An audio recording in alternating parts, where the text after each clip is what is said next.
আচ্ছা, আপনার ঘরের বা রান্নাঘরের কোথাও কি প্লাগের তার ঝুলে থাকে? দেখতে কি অগোছালো আর আনসেফ লাগে, তাই না? তাহলে এই ছোট্ট জিনিসটা আপনাদের অনেক কাজে লাগবে। হ্যালো ফ্রেন্ড, কেমন আছো সবাই? আশা করি সবাই খুব ভালো আছো।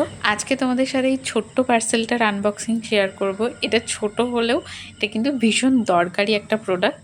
এখানে আমি অর্ডার করেছিলাম মাল্টিপারপাস প্লাগ হোল্ডার। এটা আমি নিয়েছিলাম মিশো থেকে। এর প্রাইস ছিল মাত্র 78 টাকা, আর এখানে 10টা প্লাগ হোল্ডার ছিল। আর এগুলো ছিল একদম ট্রান্সপারেন্ট, কোনো জায়গার লুককে কোনোভাবেই খারাপ করবে না। তো চলো দেখে নেওয়া যাক এটাকে তোমরা কিভাবে ইউজ করবে, আর আমি কোথায় কোথায় ইউজ করলাম সেটাও তোমাদের সাথে শেয়ার করব। তো এই হুকের পিছনে স্টিকারটা তুলে এখানে তোমাদের প্রয়োজন সেখানে লাগিয়ে দিলেই হয়ে যাবে। তো চলো এটা এখন তোমাদেরকে ব্যবহার করে দেখাই।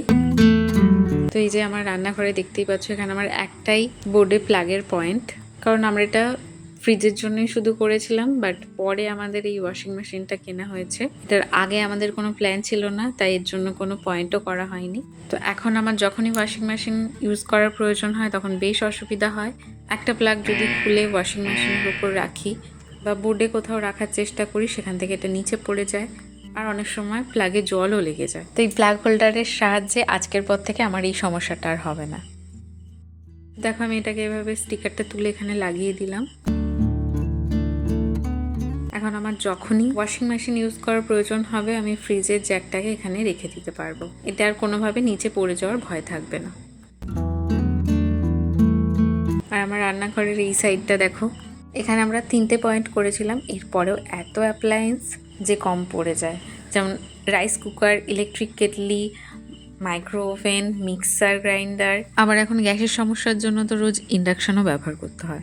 তো একটা প্লাগকে যখন খুলে অন্যটা লাগাতে হয়, নিচে রাখতে হয় প্লাগটাকে। অনেক সময় রান্নাঘরের কাছে তাতে জলও লেগে যায়। তো আমার মনে হয় এটা করা একদমই উচিত না। তো তোমরা এটাকে এই প্লাগ হোল্ডারের সাহায্যে খুব সহজে দেওয়ালে লাগিয়ে রাখতে পারবে, নিচে ফেলে রাখার প্রয়োজন হবে না। আর এমনকি বিদ্যুৎ চমকালেও আমাদের এগুলোকে খুলে রাখার প্রয়োজন হয়।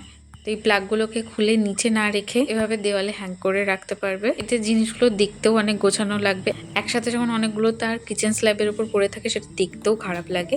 তো আমি আমার বোর্ডের দুই পাশেই লাগিয়ে দিয়েছি আমার সুবিধার্থে, যেহেতু অনেকগুলো আমার ইলেকট্রিক জিনিস আছে। আর এটাকে তোমরা আরও অনেক কাজে ব্যবহার করতে পারবে। যেমন বাড়িতে বাচ্চা থাকলে অনেক সময় আমরা ভুলে যাই ফোন চার্জারের তারটাকে সুইচ দেওয়া অবস্থাতে ঝুলিয়ে রেখেই চলে যাই। তো তোমরা চাইলে চার্জারের তারও এর মধ্যে গুটিয়ে রাখতে পারবে যাতে বাচ্চার হাতের কাছে না যায়। আর এটাকে বাথরুমেও ইউজ করতে পারবে ব্রাশ, রেজার, লোফ হোল্ড করার জন্য। তো এই ছিল আমার ছোট্ট পার্সেলটার আনবক্সিং আর রিভিউ।